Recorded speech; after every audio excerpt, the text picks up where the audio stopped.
Այնտեղ լինում էին կոնկրետ դեպքերի արձանագրումներ եւ այդ դեպքերի հիման վրա կար եզրակացություն, որ դատապարտելի է, անընդունելի է եւ այլն, բայց ձեր մասով ձեր զեկույցում հիմնականում ընդհանուր պատկերացումներն էին կամ ընդհանուր անթույլատրելի մասին տեսլական, բայց ոչ կոնկրետ դեպքերի, իսկ կոնկրետ դեպքերը հողի վրա շատ ավելի արժեքավոր են գնահատելը դրանց կրկնությունը բացառելու համար։ Հիմա ես ուզում եմ ձեզանից հետաքրքրվել 2-3 դեպքի հետ կապված եւ խնդրել ակնկալել որպես օմբուդսմեն ձեր տեսակետը։ 2022 թվականի ապրիլի 18-ին Ալավերդիում մի շատ տհաճ դեպք է տեղի ունեցել։ Սափեր Սաքայան անուն ազգանունով մի երիտասարդի տարեկային ծառայության աշխատակիցները կանգնեցրել են եւ նրանից պահանջել են անձնական զննության նպատակով իջեցնել իր տաբատը։ Բնականաբար քաղաքացին հրաժարվել է փողոցում դա անել, իրեն տարել են ոստիկանություն, հետո էլ կալանավորել են խուլիգանության եւ ոստիկանության օրինական պահանջը չկատարելու հատկանիշներով։ Սա զավեշտալի դեպք է եւ անընդունելի բառը մեղմ է ասել, բայց այդպիսի դեպք արձանագրվել է ու ես կուզեմ, որ այս դեպքի նախադեպով նաեւ դուք երևույթին գնահատական տաք։ Երկրորդը, որ կուզենամ հիշեցնել ձեզ, մենք նախորդ տարի ենք նաև դրա մասին խոսել, բայց ոչ մի տեղաշարժ չկա։ Անցած տարի ապրիլի 16-ին, երբ որ քաղաքացի Սամվել Վարդանյանը ազգային ժողովի քաղաքացիական պայմանագիր խմբակցության հայն ժամանակ խմբակցության պատգամավոր Հակոբ Ասլանյանին վիրավորել էր հանրային տրանսպորտում, դրանից հետո Վարդանյանի նկատմամբ հարուցվեց վարույթ, նրան քննչականից, երբ որ տանում էին ձերբակալվածների պահման վայր, ակնհայտորեն գոնե մահակներով զինված բանդան հարձակվել է նրա վրա, ընդ որում նա գտնում էր ոստիկանների հսկողության տակ եւ խոշտանգել էր նրան, նսեմացնել արժանապատվությունը, ծեծի ենթարկել, թքել երեսին եւ այնուհետեւ ստիպել իրենց հնչեցրած հայոյանքները կրկնել։ Այս դեպքը բացահայտված չի։ Այս դեպքով քննություն տեղի չի ունենում, բայց ահա պատգամավորին հասցված վիրավորանքի համար արդեն մենք ունենք դատարանի որոշում։ Եվ կուզենամ նաև անդրադառնալ բանակում մահվան դեպքերին, որովհետև ես տեսա, որ այնտեղ դուք բազմաթիվ քննարկումների, սեմինարների եք մասնակցել այդ առիթով եւ տարբեր ձեր մեկնաբանություններ կարդացել եմ։ Այնուամենայնիվ մենք ունենք փաստ, որ իհարկե 2024 թվականին 26 մահվան դեպք է գրանցվել, որից ընդամենը 4-ն է եղել հակառակորդի կրակոցի արդյունք։ Մնացածը ինքնասպանություն կամ ինքնասպանության հասցնել, ավտովթար եւ ուշադրություն, հիվանդություն։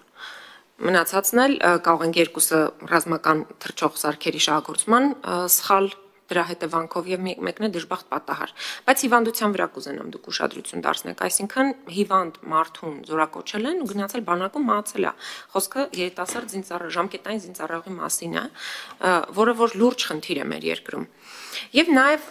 այստեղ կուզենամ անդրադառնալ առերևույթ, ասացիք մի րոպե ոնց եմ գրել, առերևույթ ակնհայտ ֆիզիկական անհամաչափ ուժի կիրառում, որը որ խնդրահարույց համարեցիք ձեր խոսքում։ Հիմա ես ուզում եմ հետաքրքրվել, արդյոք այդ անհամաչափ ուժի կիրառումը դուք համարում եք այն հայտնի դեպքը, որի տեսանյութը տարածվել է, որ բարեկները էլի դուրս հանեցին քաղաքացուն ազդանշանելու համար, տապալեցին գետնին եւ տարան անհայտ ուղությամբ, սա արդյոք տեղավորվում է այդ ձեր ձևակերպման մեջ։ Եվ ազատազրկման վայրերի մասին, Ցմահ դատապարտյալների վերջին սկանդալի մասին եմ ուզում հարցնել, որ ծեծի ենթարկվեցին, բռնության, բազմաթիվ ահազանգեր եղան, ինչ արձանագրեցին ձեր աշխատակիցներ, որովհետև միայն իրենք էին այդ պահին գնացել արագարձագանքման խմբի ներկայացուցիչները, ու ով էր ծեծի ենթարկվել, ինչու էր ծեծի ենթարկվել, ինչ բռնություններ տեղի ունեցել եւ ի վերջո ինչով ավարտվեց հանգուցալուծումը, որտեղ մենք իմացանք, որ տարբեր բանտարկյալներ ուղղակի չկային։ Ինչ որ ասում էին, նրանք անհետացել են, տարբեր ուղղություններով տարել են ու չգիտեմ որտեղ են։ Շնորհակալ եմ։ Շնորհակալ եմ, Տիկին Թովմասյան, ես փորձեմ հերթով, այսպես ասած, պատասխանել ձեր բոլոր հարցադրումներին, նախ անդրադառնալով այն հարցին, որ դեպքերի նկարագրություններ մեր տարեկան հաղորդման եւ տարեկան զեկույցի շրջանակներում չկան, կուզենամ չհամաձայնել դրա հետ, որովհետեւ նույն մեր տարեկան զեկույցի շրջանակներում մանրամասն նկարագրված է հենց Սամվել Վարդանյանի դեպքը, իհարկե առանց անուն ազգանվան, որովհետև անուն ազգանունները մեր տիպի մարմինների կողմից հիշատակելը ինքը մի շարք այսպես նախորոք իրականացվող process-ներ է ենթադրում իրանից եւ մեր տիպի մարմիններին խորհուրդ է տրվում չհիշատակել անձանց անուն ազգանուններ։ Ինչու ենք մենք որոշ դեպքերում հիշատակում, որոշ դեպքերում չենք հիշատակում կամ մի շարք դեպքեր ունենալով համանման մենք ստիպված ենք լինում, օրինակ, եթե գիտենք հաստատ, որ մի դեպքում հնարավոր է հիշատակել, մյուս դեպքում հնարավոր չէ, սովորաբար միասնական մոտեցում ենք կիրառում եւ օրինակ նույն գլխում ներկայացված բոլոր դեպքերի շրջանակներում այնպես չէ, որ մի դեպքում կգրենք անուն ազգանունը, մյուս դեպքում չենք գրի, սրա պատճառը մեր տիպի մարմիններին ներկայացվող միջազգային պահանջներն են։ Հիմա պարզ ասեմ, մեր հաստատության գործունեությունը տարբեր ժամանակներում տարբեր միջազգային կազմակերպությունների կողմից գնահատվել է եւ այդ թվում նախկինում թե հիմա տարբեր գործունեությունների առնչությամբ ռեկոմենդացիաներ են ներկայացվել, այդ թվում նախկինում եղած օրինակ բացերը գործունեության հաղթահարելու համար։ Ես դրանց վերաբերյալ չեմ խոսում, պարզապես նկատի ունենալով այն համակը, որ ես այդ հաստատությունն եմ ներկայացնում եւ անկախ նրանից թե այդ ժամանակ օրինակ ես եմ եղել ՄԻՊ-ը թե ես չեմ եղել, ինձ համար կարեւոր է, որ հաստատության հեղինակությունը պահպանվի, բայց իրականում կան մի շարք բնագավառներ, որի հետ կապված մեզ ներկայացվել է ռեկոմենդացիա գործունեությունը փոխելու եւ կատարելագործելու առնչությամբ։ Հիմա դա է պատճառը, որ դեպքերի մի մասում, օրինակ, երբ լրագրողների դեպքերին ենք անդրադառնում, լրագրողների անուն ազգանունները հստակ թվարկված են մեր տարեկան հաղորդման շրջանակներում, այսինքն, եթե նայեք լրագրողների հետ կապված դեպքերը, այնտեղ ակնհայտ է, որ օրինակ, այսինչ լրագրողի հետ կապված, այսինչ դեպքը տեղի ունեցավ եւ մենք ներկայացրել ենք օրինակ հաղորդում հենց այս հարցի հետ կապված եւ այլն եւ այլն։ Քաղաքացիների առումով համ օրենքն է մի շարք պահանջներ մեր առաջ դնում, համ նաեւ միջազգային չափանիշները։ Դրա համար միասնական մոտեցումներ կիրառելու տեսանկյունից խուսափում ենք, բայց կարծում եմ դեպքերի նկարագրությունները այնպիսին են, որ ինձ թվում է հատկապես հանրային հնչեղություն ունեցող դեպքերի հետ կապված ակնհայտ է լինում, որ սա հենց այս անձին վերաբերելի դեպքն է։ Հիմա ինչ վերաբերում է Սամվել Վարդանյանի հետ կապված դեպքին, կարծում եմ տարեկան զեկույցի շրջանակներում, եթե դիտարկենք խոշտանգումների եւ վատ վերաբերմունքի այլ ձևերի քննության խնդիրներին վերաբերելի հատվածը, ապա այնտեղ կգտնենք ոչ միայն Սամվել Վարդանյանի գործը, որը հանրային հնչեղություն էր ստացել, այլ նաեւ մի շարք այլ գործեր, որոնք ըստ էության հանրային հնչեղություն չեն ստանում եւ բոլորի ուշադրության կենտրոնից դուրս են մնում, որովհետեւ այդ գործերը կապված չեն լինում, օրինակ քաղաքական գործունեությամբ զբաղվող անձանց հետ, այդ դեպքերը կապված են լինում սովորական մարդկանց հետ, բայց դա ըստ էության չի փոխում հարցի էությունը։ Դրա պատճառով մենք այս բոլոր դեպքերն ենք արձանագրում, որպեսզի բոլոր դեպքերի հետ կապված արձանագրումը հստակ լինի։ Կարևոր մի հանգամանք 22 թվականի դեպքը ինչու չկա մեր տարեկան հաղորդման շրջանակներում, որովհետև մեր տարեկան հաղորդումը վերաբերում է 2024 թվականի մարդու իրավունքների պաշտպանի գործունեությանը, հետևաբար ենթադրում եմ, որ դա է պատճառը, որ այս դեպքերը դրա շրջանակներում ներառված չեն, բայց կուզենամ հատուկ անդրադառնալ խոշտանգումների եւ վատ վերաբերմունքի այլ ձևերի քննության հետ կապված խնդիրներին առնչվող մեր այդ պարագրաֆին, որտեղ հստակ ներկայացված են խնդիրները, ընդ որում այդ խնդիրները ներկայացված են նաև այս դեպքերի, այդ թվում ձեր նշած Սամվել Վարդանյանի դեպքի քննարկման համատեքստում, որտեղ ես ինքս իմ խոսքի ներածական հատվածում անդրադարձ կատարեցի դրան, բայց հիմա էլ հատուկ անդրադառնամ Հայաստանի Հանրապետությունում խոշտանգումների եւ վատ վերաբերմունքի այլ ձևերի գործունեության ձևերի գործերով քննությունը չի համապատասխանում միջազգային չափանիշներին։ Առաջին բանը, որ նշեցի, անհապաղությունն է գործերի։ Հիմա նայում ենք, ձեր նշած գործը կլինի, մի շարք այլ գործեր կլինեն, դրանցով մենք տարիների կտրվածքով շատ դեպքեր չենք ունենում արդյունք։ Հիմա մեր տեսանկյունից է, ոչ ես, ոչ դուք որպես պատգամավոր, ոչ, չգիտեմ, որևէ նախարարության աշխատակից կամ ոչ էլ սովորական քաղաքացի չի կարող իրականում այս դեպքերով հիմա վերջնական եզրակացություն ներկայացնի։ Հիմա ոչ դուք, ոչ ես չգիտենք, չէ՞, այս դեպքը իրականում ոնց եղավ, պետքա քննությունը, չէ՞, բարձի այդ ամեն ինչը, որ բոլորիս համար դա լինի վերջնական պետության անունից արվող ինչ որ մի եզրահանգում։ Հիմա մենք երբ որ դա չունենք, այս ամեն ինչը ձևախեղվում է։ Եվ հենց դա է պատճառը, ավելին ասեմ, մենք դեպք ենք ունեցել նույնիսկ, երբ որ մենք անձին